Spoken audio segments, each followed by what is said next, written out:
Hello friends. आज जो है हमारी एस्टेट सीरीज़ चल रही है।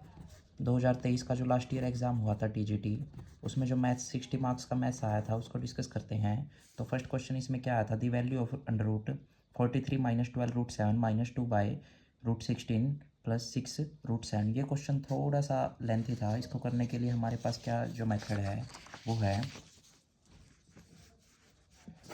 √43 minus 12 root 7 minus 2 divide by root 16 plus 6 root 7। ये हमारे पास स्टेटमेंट गिवन है, ध्यान से आप देखेंगे।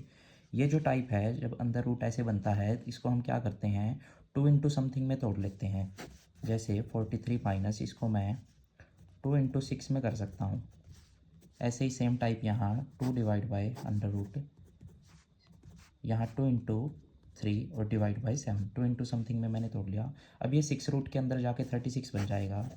43 माइनस 2, ये रूट के अंदर गया 36 और इंटू में 7। ऐसे ही सिमिलरली इधर भी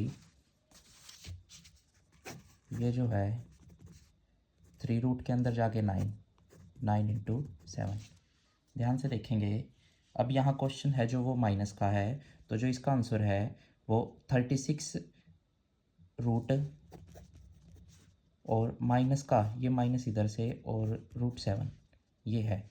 एक बात आपको ध्यान रखनी है, इस टाइप में जो इनका जो सम है वो हमेशा 43 आना चाहिए। जैसे इनका सम 9 और 7 16 आ रहा है, तब जाके ये हमारा जो मेथड है ये एप्लीकेबल होता है। तो √36 यहाँ हो जाएगा 6 माइनस रूट 7, और यहाँ जो है सोल्व करके 2 बाई ये आ जाएगा √9,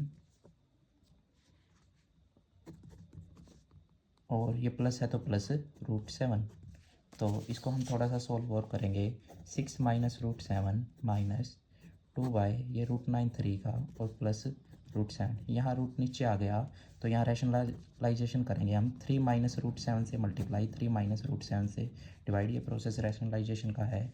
जो नीचे है वो हमारे पास आइडेंटिटी बन रही है। ऊपर 2 इंटू 3 माइनस रूट 7, और जो नीचे है A plus B, A minus B, A square that is 3 का स्क्वेयर माइनस और B square that is root 7 का स्क्वेयर 7। तो यहाँ थोड़ा सा और सॉल्व करेंगे। ये 6 और ये माइनस माइनस प्लस 2 रूट 7। ये आप इधर, और यहाँ हमारे पास आ गया, ये डिवाइड पूरे के नहीं इसके है, 9 माइनस 7 दैट इज़ 2। ये तो 2 से ये 3 पे, और ये 2 से 2 भी कैंसिल। तो 6 माइनस रूट 7 माइनस 3 और प्लस रूट 7। यहाँ जो है ये रूट 7 कैंसिल, तो 6 minus 3 that is equal to 3। तो ये थोड़ा सा लेंथी क्वेश्चन आया हुआ था हमारा, तो ये इसको करने का हमारे पास ये मेथड है। तो यहाँ जो आंसर है वो 3 हो जाएगा। नेक्स्ट क्वेश्चन करते हैं। If the sum of two number is 40 and their product is 3 and 5 then those numbers are. क्या है, किसी दो नंबर का सम है जो 40 दे रखा है और उनकी प्रोडक्ट 3 and 5 दे रखी है, तो वो नंबर क्या क्या हैं। तो हम ऑप्शन से आसानी से इस क्वेश्चन को कर सकते थे। सम 40 आ रहा है, लेकिन जो प्रोडक्ट है वो सिर्फ 25 और 15 की ही हमारे पास 3 and 5 आ रही है, बाकी सबकी प्रोडक्ट नहीं आ रही। तो यहाँ तो ये डायरेक्ट क्वेश्चन आया हुआ था, बिल्कुल ईजिली आप इसको कर सकते हैं। ये जो क्वेश्चन है ये मैंशुरेशन से सबसे ज़्यादा क्वेश्चन रिपीट होते हैं। If the area of base of A cuboid is 80 centimetre square, तो मैं कह सकता हूँ ये हमारे पास एक क्यूबॉइड दे रखा है जिसकी लेंथ, ब्रेथ और हाइट अनइक्वल होती है। ये हमारे पास क्यूबॉइड है, तो यहाँ मैं कह सकता हूँ ये इसकी लेंथ है, ये इसकी ब्रेथ है, और ये क्यूबॉइड की हाइट है। तो वो कह रहा है area of base of cuboid is 80। तो बेस हमारा ये बेस होता है, ये हमारे पास लेंथ और ब्रेथ से मिलता है। इसका एरिया लेंथ और ब्रेथ से निकाल सकता हूँ। तो लेंथ इंटू ब्रेथ दे रखा है 80, और area of other two adjacent faces, जो साथ वाले एडजेसेंट फेसिस है, साथ वाले फेसिस, जैसे ये एक फेस है और ये इसके साथ ये एक फेस है पीछे वाला, तो इनका जो एरिया दे रखा है वो हमारे पास 72 और 40 दे रखा है। तो इसका एरिया कैसे निकलेगा, base multiply height, base multiply height, ये हमारे पास 72 है। और जो ये पीछे वाला है इसका कैसे निकलेगा, लेंथ मल्टीप्लाई हाइट। तो लेंथ मल्टीप्लाई हाइट ये हमारे पास दे रखा है 40। तो वॉल्यूम ऑफ क्यूबॉइड पूछ रहा है, वॉल्यूम ऑफ क्यूबॉइड निकालना है हमें, तो वो कैसे निकलेगा। अगर मैं इन सब की आपस में मल्टीप्लाई कर दूँ तो L square B square H square equal to 80 multiply 72 multiply 40। तो दोनों तरफ मैं रूट ले लेता हूँ। LBH ये होल का स्क्वायर, और ये हमारे पास रूट 80 मल्टीप्लाई 72 मल्टीप्लाई 40। तो यहाँ से ये रूट कैंसिल, LBH जो कि हमारे पास वॉल्यूम होता है क्यूबॉइड का, और ये हमारे पास हो जाएगा, इसको हम ब्रेक कर लेंगे, ये 2 × 40 और 72 को ब्रेक कर लेंगे हम 2 × 36 और 40 हमारे पास है ही। 40 एक पेयर बन के बाहर रूट से, 2 एक पेयर बन के बाहर रूट से, और 36 का हमारे पास 6 का होता है। तो ये हमारे पास आ गया 6 दूनी 12 और 12 चौके 48, 480 सेंटीमीटर स्क्वायर हमारे पास इसका सेंटीमीटर क्यूब इसका वॉल्यूम आ चुका है। ये क्वेश्चन मेंसुरेशन से का अच्छा क्वेश्चन था। नेक्स्ट क्वेश्चन करते हैं। ये हमारे पास सिंप्लीफिकेशन का क्वेश्चन है। √3 की पावर n = 7 to 9, तो n की वैल्यू बतानी है। तो मैं कह सकता हूँ रूट का मतलब हमारे पास होता है पावर 1/2, और ये हमारे पास 7 to 9 ये होता है 3 की पावर 6। जब भी ब्रैकेट में है तो पावर मल्टीप्लाई हो जाती है। 10 × 1/2 हमारे पास हो गया n/2, और ये हमारे पास हो गया 3 की पावर 6। बेस सेम है इक्वल टू में, तो पावर भी इक्वल टू हो जाती हैं। तो n/2 = 6, तो n = 12, तो यहाँ 12 हमारे पास आंसर हो जाएगा। नेक्स्ट क्वेश्चन करते हैं। If the length of one diagonal of a cube, cube की एक डायगनल की लेंथ दे रखी है। मान लो ये हमारे पास एक क्यूब है जिसकी लेंथ, ब्रेथ और हाइट इक्वल होती हैं, 3D शेप है ये। इसका जो एक डायगनल बनेगा उसकी जो लेंथ दे रखी है वो हमारे पास 17.32 सेंटीमीटर दे रखी है। हम जानते हैं जो क्यूब के डायगनल की लेंथ होती है वो √3a होती है। ए यहाँ क्यूब की साइड है, तो ये दे रखी है 17.32 length of diagonal equal to this. Volume of cube बताना है। वॉल्यूम ऑफ क्यूब होता है साइड का क्यूब। मैं यहाँ से साइड निकाल लेता हूँ। साइड कितनी आई है 17.32 डिवाइड बाई √3। √3 की वैल्यू हमारे पास होती है 1.732, तो A = 17 × 32 डिवाइड बाई 1.732। ये दोनों सेम है, बस डेसिमल का हमारे पास फ़र्क आ रहा है। नीचे जो है वो 3 के बाद है, तो यहाँ 1000 ऊपर चला जाएगा डेसिमल हट के, और यहाँ 100 आ जाएगा। ये पूरा अब कैंसिल, यहाँ ये 2 0 से 2 0, तो A की वैल्यू 10 आई है। तो वॉल्यूम ऑफ क्यूब हमारे पास हो जाएगा 10 का क्यूब, यानी कि 1000 centimetre cube. Next, the median of the following data. इस डाटा का हमें मीडियन फाइंड आउट करना था। हमेशा क्वेश्चन आता है मीन से, मोड से और मीडियन से। कई बार 2 2 3 3 क्वेश्चन भी आ जाते हैं, और एक जो इनके बेस पे जो फॉर्मूला बनता है उससे भी क्वेश्चन आता है। तो यहाँ मीडियन कैसे निकालते हैं? सबसे पहले हम जो डाटा दिया हुआ है उसको असेंडिंग या डिसेंडिंग ऑर्डर में अरेंज करेंगे। तो मैं इधर इसको असेंडिंग ऑर्डर में अरेंज करता हूँ। तो सबसे पहले सबसे छोटा नंबर 18, तो 18 यहाँ मैं लिखता हूँ 18। फिर उसके बाद हमारे पास जो नंबर है 22, फिर है 23, 25, यहाँ 26, 29 और 31, 32, 34, एंड जो लास्ट नंबर सबसे बड़ा है वो हमारे पास 35। तो यहाँ 3 3 6 10, तो यहाँ भी 10 नंबर हो गए हमारे पास पूरे, हमने काउंट कर लिए। तो अब जो है कैसे निकलेगा? जब भी ये संख्या ओड है तो हाफ इधर से हम छोड़ देंगे, हाफ इधर से, तो हमारे पास जो सेंटर में बचता है वो हमारे पास मीडियन आ जाता है। लेकिन जब संख्या इवन है तो हम क्या करेंगे, जो हाफ इधर से, बीच में सेंटर में हमेशा 2 नंबर रहेंगे, तो उन दोनों का सम करके डिवाइड बाय 2 कर दूंगा, तो ये हमारे पास क्या आ जाएगा, ये हमारे पास क्वेश्चन का मीडियन आ जाएगा जो कि 27.5 है। तो यानी कि थर्ड ऑप्शन यहाँ करेक्ट हो जाएगा। नेक्स्ट क्वेश्चन करते हैं। नेक्स्ट क्वेश्चन क्या कह रहा है? A garden is 84 metre long and 64 metre wide. एक गार्डन है जो 84 मीटर लॉन्ग है और 64 मीटर वाइड है। तो there is a path all around inside it whose area is 1632 meter square. The width of that path is, वो कह रहा है कि ये गार्डन है जो 84 मीटर लॉन्ग है और 64 मीटर वाइड है। तो ये हमारे पास एक गार्डन है, ये 84 मीटर लॉन्ग है और 64 मीटर वाइड है। तो एक पाथ है जो इसके अंदर अराउंड इनसाइड, जो इसके अंदर ऐसे एक पाथ बना हुआ है, और जो इस पाथ का जो एरिया दे रखा है 1632 दे रखा है। तो यानी कि ये जो चीज़ है, ये पूरा जो पाथ का एरिया है ये हमारे पास 1632 दे रखा है। तो बताना है कि विड्थ ऑफ द पाथ, इस पाथ की जो विड्थ बनेगी, मान लेता हूँ ये विड्थ ये सारी विड्थ जो बनेगी वो x मान लेता हूँ। Let the width of the path is x। तो हमारे पास डायरेक्ट फार्मूला होता है ये एरिया निकालने का। तो वो क्या फार्मूला है एरिया ऑफ पाथ? वो है 2x, मान लिया ये विड्थ x है, length plus breadth minus 2x, ये फार्मूला होता है डायरेक्ट। एरिया ऑफ पाथ यहाँ दे रखा है 1632, और 2x length plus breadth minus 2x। अब क्या है, क्वेश्चन थोड़ा सा कैलकुलेशन वाइज लेंथी था, तो ऐसे ऐसे क्वेश्चनों को हम डायरेक्ट ऑप्शन से भी पुट करके देख सकते हैं। मैं x की वैल्यू अगर यहाँ 6 रखता हूँ और लेंथ की वैल्यू 84 और ब्रेथ की वैल्यू 64 रखता हूँ, तो ये इसको जब सोल्व करूँगा तो 1632 के ही इक्वल आ रहा है, तो यानी कि 6 यहाँ करेक्ट आंसर हो जाएगा। तो x की वैल्यू 6, जो विड्थ है पाथ की वो 6 है। तो ऐसे ऐसे क्वेश्चनों को थोड़ा सा सिंप्लीफाई करना पड़ता है, तब जाके ये हो जाते हैं।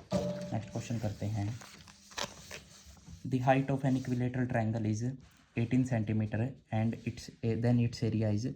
तो जो इक्विलेटरल ट्राइंगल होता है जिसकी सारी साइड इक्वल हैं, ये हमारे पास कोई इक्विलेटरल ट्राइंगल है जिसकी सारी साइड हमारे पास इक्वल हैं, तो जो ये इसकी हाइट होती है, इसका फॉर्मूला होता है =√3/2 इंटू साइड। और जो इसके एरिया का फॉर्मूला होता है, एरिया ऑफ इक्विलेटरल ट्राइंगल, ये हमारे पास होता है √3/4 साइड का स्क्वायर यानी कि ए का स्क्वायर। तो सबसे पहले हम क्या निकालेंगे, उसने इक्विलेटरल ट्रायंगल की हाइट दे रखी है यानी कि एच की वैल्यू दे रखी है 18, तो √3/2 और ए निकाल लेंगे ताकि हम एरिया निकाल सकें, साइड निकाल सकें। तो 18 ये उधर जाके 36 और ये √3 नीचे आके डिवाइड में, और ये आ गया हमारे पास ए यानी कि साइड। अब मैं इधर पुट कर देता हूँ एरिया में, क्योंकि हमसे एरिया ही पूछा है। तो √3/4 साइड का स्क्वायर यानी कि 36 डिवाइड बाई √3 का स्क्वायर, इसको सोल्व कर लेते हैं। √3/4 36 इंटू 36 और नीचे √3 का स्क्वायर यानी कि 3। तो यहाँ मैं इसको सोल्व करता हूँ, ये हम मेरे पास हो जाएगा 4 दिए 12, 12 दिए 36, 36 दिया 108, 108√3, तो यानी कि फोर्थ हमारे पास करेक्ट आंसर हो जाएगा। तो ये आपको हाइट ऑफ इक्विलेटरल ट्रायंगल और एरिया ऑफ इक्विलेटरल ट्रायंगल आपको याद होनी चाहिए, तो आप इसको आसानी से कर सकते हो। Next question, if n is a natural number other than a perfect square. वो कह रहा है n कोई भी नेचुरल नंबर है जो परफेक्ट स्क्वायर नहीं है, परफेक्ट स्क्वायर से अलग है, तो देन दी नंबर जो नंबर बनेगा √n वो क्या बनेगा। परफेक्ट स्क्वायर से उसका मतलब है जो नंबर होते हैं 1 4 6 1 4 8 1 4 9 16 25 36, ये जो नंबर होते हैं ये परफेक्ट स्क्वायर होते हैं। जबकि 1 9 27 ये हमारे पास क्या होते हैं, 1 8 27 ये हमारे पास परफेक्ट क्यूब होते हैं। तो वो कह रहा है परफेक्ट स्क्वायर जो नंबर है इनको छोड़ के अगर मैं किसी भी नंबर का रूट करता हूँ तो वो हमेशा क्या आता है, हमसे पूछ रहा है। तो मान लिया कोई नंबर उठा रहा हूँ मैं 2, तो 2 का रूट कर रहा हूँ, फिर नंबर उठा रहा हूँ मैं इनसे छोड़ के अलग √3, नंबर उठा रहा हूँ मैं √8, तो ये √2 ये √3 और इसको मैं लिख सकता हूँ 2√2। तो आप देख रहे हो ये सारे के सारे इरेशनल नंबर आ रहे हैं जो नॉन टर्मिनेटिंग नॉन रिपीटिंग होते हैं, या फिर मैं कहूँ तो √p की फॉर्म में आ रहे हैं, p यहाँ प्राइम है, तो ये सारे इरेशनल फॉर्म बनाते हैं, तो इसका आंसर इरेशनल हो जाएगा।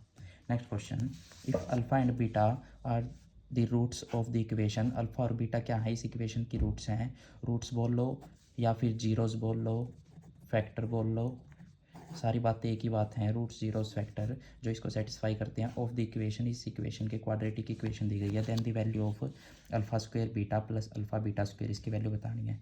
तो हमें पता है अगर कोई मान लो क्वाड्रेटिक दे रखी है x² - 2x - 1, तो इसको मैं अगर कंपेयर करता हूँ ax² + bx + c = 0 से, तो a की वैल्यू मेरे को क्या नज़र आ रही है, जो x² का कोफिशिएंट है 1, b की वैल्यू जो x का कोफिशिएंट है -2 और c की वैल्यू जो कांस्टेंट है -1। अब रूट्स हैं तो मैं इनका सम ऑफ रूट्स निकाल लेता हूँ। अल्फ़ा प्लस बीटा वो होता है -b/a, that is equal to minus of b की वैल्यू -2 और बाय a की वैल्यू 1। ये हमारे पास आ गया 2, और प्रोडक्ट ऑफ रूट निकाल लेता हूँ alpha into beta, that is c/a। तो c हमारे पास -1 और a हमारे पास 1, तो -1/1 दैट इज़ इक्वल टू -1। अब वो पूछ रहा था alpha square beta plus alpha beta square की वैल्यू। तो यहाँ से मैं कॉमन ले रहा हूँ, एक अल्फ़ा कॉमन आ रहा है और एक बीटा जो दोनों में है, तो यहाँ एक अल्फ़ा रह गया और यहाँ एक बीटा रह गया। तो अल्फ़ा बीटा की वैल्यू हमने अभी निकाली है -1 और अल्फ़ा प्लस बीटा की वैल्यू 2, तो 2 into -1 that is equal to -2। ये हमारे पास इसका सॉल्यूशन है, इजी क्वेश्चन था -2। नेक्स्ट क्वेश्चन करते हैं। क्वेश्चन क्या कह रहा है, the radius of a wire has been reduce to 1/3 वो कह रहा है किसी वायर की जो रेडियस है, वायर हमारी सिलेंडर फॉर्म में होती है, तो इसकी जो रेडियस है पहले अगर r थी तो अब r/3 हो गई है, कम हो गई है, रिड्यूस टू 1/3 हो गई है। If its volume remain same, अगर इसका वॉल्यूम सेम है तो लेंथ में बताना है कि कितना इंक्रीमेंट होएगा, 2 टाइम्स 3 टाइम्स 6 टाइम्स 9 टाइम्स। तो वॉल्यूम दोनों केस में सेम रहता है, पहले रेडियस अगर r है या फिर कहूँ तो r1 है और दोबारा रेडियस जो हो गई है वो पहली का थर्ड हो गई है, r1 बाय ये हमारे पास हो गई है r/r कोई मान। तो जो वॉल्यूम है पहले भी सेम था, अब भी सेम है, v1 इक्वल टू v2 भी कह सकते हो। तो वॉल्यूम ऑफ ये एक सिलेंडर शेप की होती है वायर, तो पाई r स्क्वेयर h, यहाँ h1 r1 और यहाँ पाई r1 स्क्वेयर और h2। तो पाई से पाई कैंसिल, r1 हमारे पास as it is, h1 as it is, और r2 की वैल्यू क्या आ गई है, r1/3, तो r1/3 और इसका स्क्वायर करना है तो स्क्वायर और यहाँ h2। तो r1 का square h1 equal to r1 का स्क्वायर 3 का स्क्वायर 9 और h2, r1 से r1 भी कैंसिल, तो ये इधर आके नीचे, तो h1/h2 इक्वल टू यहाँ कुछ नहीं तो 1 और नीचे डिवाइड बाई 9। तो अगर पहले हाइट वायर की 1 थी तो अब हाइट कितनी आ गई है, 9 आ गई है, तो यानी कि 1 से 9 टाइम्स हो गई है, तो 9 टाइम्स इसका करेक्ट आंसर है। वो कह रहा है sine theta plus cosecant theta equal to, ऐसे ट्रिग्नोमेट्री वाले क्वेश्चनों में हमें क्या करना होता है, थीटा एज्यूम करना होता है, तो जो इसको सेटिस्फाई कर रहा है, और पूछ रहा है हमसे sine 11 theta plus cosecant 11 theta की वैल्यू पूछ रहा है, तो मैं थीटा एज्यूम कर लेता हूँ, मान लेता हूँ कि साइन थीटा मेरा इधर 90 है प्लस कोसिकेंट 90 इक्वल टू 2, ये बिल्कुल सही सेटिस्फाई कर रहा है क्योंकि साइन 91 कोसिकेंट 90 भी 1 1 1 इक्वल टू 2। तो अब मेरे को निकालना है साइन 11 90 प्लस कोसिकेंट 11 90, तो साइन 91 1 की पावर 11 प्लस कोसिकेंट 90 भी अगेन 1 1 की पावर 11, तो 1 की कितनी भी पावर करो 1 ही आती है, तो 1 + 1 अगेन आंसर 2 ही रहना था। तो ये क्वेश्चन वैसे कन्फ्यूज़ करने के लिए दिया गया था, काफ़ी आसान क्वेश्चन था, आप थीटा एज्यूम करके कर सकते हो। नेक्स्ट जो क्वेश्चन है, tangent two theta into tangent four theta equal to 1, तो यहाँ से मैं कह सकता हूँ tangent two theta equal to, ये इधर मल्टीप्लाई में उस तरफ जाके डिवाइड में 1/टेंजेंट फोर थीटा, और 1/टेंजेंट थीटा होता है हमारा कोट थीटा। और ये प्रॉपर्टी क्या कहती है, जब भी टेंजेंट का थीटा और कोट का थीटा आपस में इक्वल आ जाते हैं तो इनके जो थीटा है उनका सम हमेशा 90 हो जाता है। तो यहाँ से 6 थीटा इक्वल टू 90, तो थीटा हमारे पास आ गया 90/6 दैट इज़ इक्वल टू 15। वो हमसे पूछ रहा है टेंजेंट 3 थीटा की वैल्यू, तो टेंजेंट 3 थीटा भी 15 निकाला है, तो टेंजेंट 45 ट्रिग्नोमेट्री टेबल से हमारा इक्वल टू 1 होता है, तो 1 इसका करेक्ट आंसर हो जाएगा, ये आप लोग कर लीजिएगा। नेक्स्ट क्वेश्चन, बिल्कुल इजी क्वेश्चन, ये हमारा सेकंड क्वेश्चन है जो स्टैट से आया हुआ है, मीन मोड मीडियन से। तो मोड कह रहा है, जो ये डाटा दिया गया है मोड हमसे पूछ रहा है, तो मोड हमारे पास क्या होता है, जो हाईएस्ट फ्रीक्वेंसी डाटा होता है, हाईएस्ट फ्रीक्वेंसी जिसकी फ्रीक्वेंसी सबसे हाईएस्ट है, यानी कि जो सबसे ज़्यादा बार रिपीट हुआ वही हमारा मोड कहलाता है। तो यहाँ जो 7 है वो हमारा 4 टाइम्स रिपीट है, तो 7 इसका मोड हो जाएगा।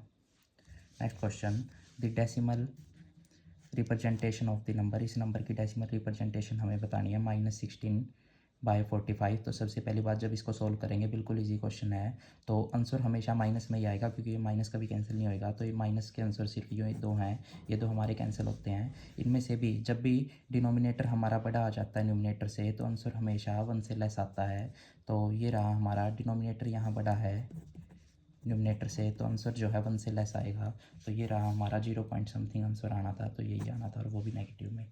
तो इस टाइप का बिल्कुल सिंप्लीफिकेशन का इजी सा क्वेश्चन था, आप इसको बिना पेन चलाए भी कर सकते थे। Next question, if the length of a shadow of A vertical tower is 1/√3 times it's height, जो कोई भी वर्टिकल टावर दिया गया है, मान लो ये कोई भी टावर है, इसकी जो ये शेडो इधर ऐसे शेडो बनेगी, ये शेडो बनेगी, तो इसकी जो लेंथ दे रखी है वो 1/√3 टाइम्स है इसकी हाइट का। मान लो इसकी टावर की हाइट हमारे पास h है, तो ये 1/√3h है।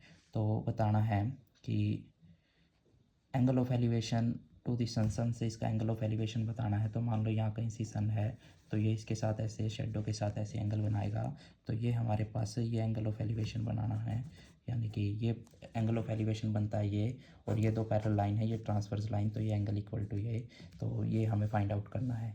तो बिल्कुल इजी सा क्वेश्चन है, perpendicular by base. Pandit Badri Prasad हर हर बोले, परपेंडिकुलर बाय बेस ये होता है साइन, ये होता है कोस, और ये होता है टेंजेंट। तो मैं कह सकता हूँ tangent theta equal to perpendicular by base, tangent theta equal to perpendicular यहाँ h है और बेस यहाँ 1/√3 h है। तो h से s कैंसिल, ये √3 फोर्थ टर्म ऊपर जाके √3 और नीचे y1। तो tangent theta equal to √3, tangent हमारा किस पे √3 होता है, ये होता है 60 पे, तो टेंजेंट 60। तो थीटा की वैल्यू कितनी आई है, 60 डिग्री हमारे पास आ चुकी है। तो ये था, इसका करेक्ट हो जाएगा। तो ये आप लोग कर लीजिएगा।